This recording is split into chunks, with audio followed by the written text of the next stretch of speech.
네, 늘 그렇듯 인사는 공손하게 성공서원 배꼽 인사. 안녕하세요. 안녕하세요.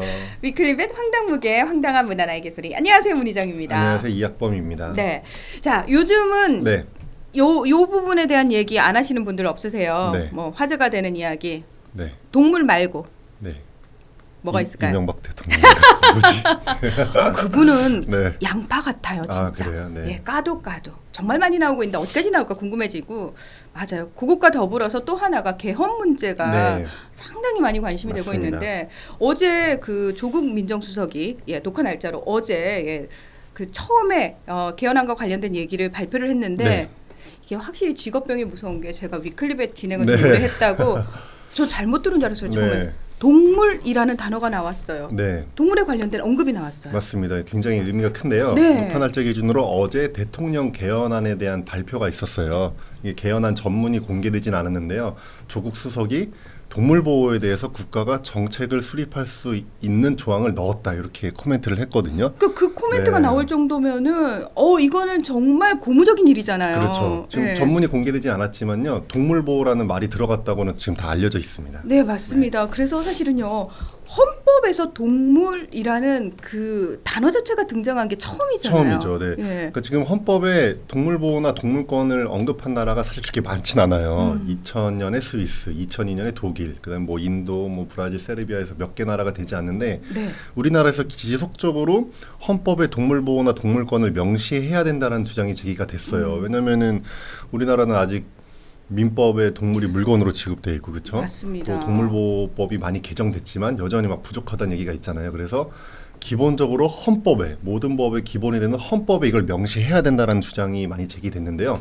지금 대통령 개헌안에는 들어갔습니다. 예, 그래서 사실은요, 와 이렇게 네. 가장 상위법이라고 하는 헌법에 동물 보호가 명시가 되게 그렇죠. 되면은 당연히 하위법에 영향을 끼칠 수밖에 그렇죠. 없잖아요. 네, 그거에 예. 대해서 지금 모든 동물보호단체들이 어제 환영의 그런 의사를 밝혔고 이제 진짜 최종 개헌안까지 그게 담겨야 된다라고 얘기를 했습니다. 네, 저희는 이렇게 좋아하는데요. 네. 또 많은 분들이 아니 사실 다뤄야 될 게 얼마나 많고 신경 써야 될 게 네. 얼마나 많은데 아니 굳이 하위법에서도 동물 보호와 관련된 법들 제정되고 있는데 맞아요. 헌법에까지 동물 넣어야 돼? 라고 생각하시는 분들도 계실 것 같아요. 맞습니다. 그런데 왜 헌법에 동물에 대한 얘기가 들어가는 게 중요하냐면요.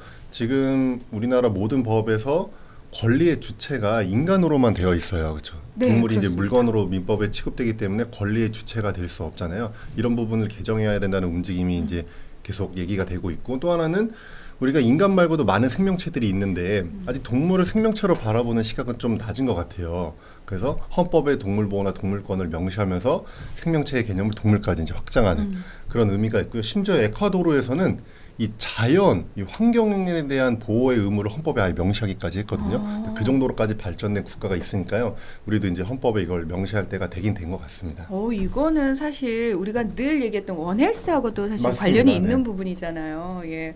근데 그 첫 번째로 동물이 딱 명기가 되는 건데, 네. 자 그러면 이제 모든 게 다 끝났네요. 헌법에 동물 보호도 명기가 됐으니 그럼 우리는 이제 손 놓고 있으면 되는 근데 건가요? 그게 아니죠. 이제 이게 대통령 개헌안이 나왔을 뿐이고 결국엔 이제 국회에서 이게 안이 최종적으로 마련이 돼야 되는데 사실 지금 국회에서 개헌 가지고 엄청나게 싸우고 있잖아요. 아 맞아요. 그래서 과연 이번에 개헌을 할 수 있을지도 지금 의문인 상황인데 제 개인적인 생각으로는 지금 여러 가지 여야가 다투는 부분들이 있잖아요. 뭐 총리 임명부터 해가지고 많은 다툼의 소지들이 있는데 사실 동물보호를 이게 명시하는 거는 여야 쟁점 사항은 전 아니라고 보거든요. 그렇죠. 그래서 이거는 사실은 이거 갖고 다툴 필요는 없을 것 같고 어떤 방식으로 개헌안이 나오던 이 조항은 계속 유지가 됐으면 좋겠습니다. 그렇죠. 이 동물과 관련된 네. 부분만은 어떤 방식 어느 네. 쪽에 뭐 개헌안이 통과가 되든 그렇죠. 간에 좀 들어갔으면 하는 네. 바람이 있거든요. 이걸로 싸울 건 저는 전혀 없다고 봐요. 네. 그렇죠. 예. 자 그렇다면은 동물 보호를 헌법에 명기하기 위해서 우리들이 해야 할 일이 뭐가 있을까요? 그렇죠. 이게 국회에만 맡겨두면 안 되고요. 아, 여러분들이 그럼요. 할 수 있는 일이 있습니다. 네. 일단은 서명운동에 참여할 수 있어요. 지금 이 한 작년부터 개헌 움직임이 좀 있었잖아요. 그러다 보니까 동물보호단체 또 동물을 위해서 운동하시는 변호사 단체들이 있어요. 법률 단체들이 네. 그런 분들이 모여서 개헌 동동이라고요. 개헌을 위한 뭐 동물권 뭐 모임 약간 이런 게 있어요. 이름 좋다. 네, 그래서 그런 분들이 이제 서명운동을 받고 있거든요. 그래서 여러분들이 거기에 동참하는 방법이 있고요. 지금 국회 개헌 특위가 있거든요. 거기 25명의 국회의원들이 활동하고 있는데 그분들한테 동물권을 넣어달라고 촉구하는 메시지를 보낼 수 있는 사이트가 있어요. 그래서 서명운동에 동참하실 수 있고 직접 국회 특위 의원들한테 메시지를 보낼 수 있는 이런 방법들이 있습니다. 네, 그러니까 이거 지금 여러분 하시라고 저희가 좀 네. 부담 드리는 거고요.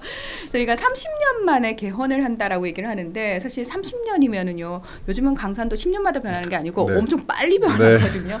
사람들의 생각도 많이 변했고 우리 삶의 환경도 많이 변했는데 사실 동물과 관련된 인식은 그렇게 크게 안 달라져서 그렇죠. 네. 헌법의 명기를 먼저 해서라도 뒤늦게라도 의식 개선을 할 수 있는 저희가 그런 명분을 좀 제대로 마련을 네. 하고자 하는 마음이 좀 크고요. 그리고 헌법은 우리의 삶하고 크게 관련이 없지 않아라고 생각하기 쉬운데 가장 상위법이기 때문에 하위법은 상위법의 어떤 그 테두리 안에 있을 수밖에 그렇죠. 없거든요. 그래서 헌법이 바뀌면 우리 삶이 바뀔 수 있습니다. 그 부분과 관련해서 이 동물 보호가 확실히 이번 헌법에 들어갈 수 있도록 네. 여러분의 적극적인 활동과 참여와 지지가 필요합니다. 꼭 네. 기억해 주시기 바랍니다. 자, 이번 주 위클리벳은 여기서 마무리하겠습니다. 함께해 주셔서 고맙습니다. 감사합니다.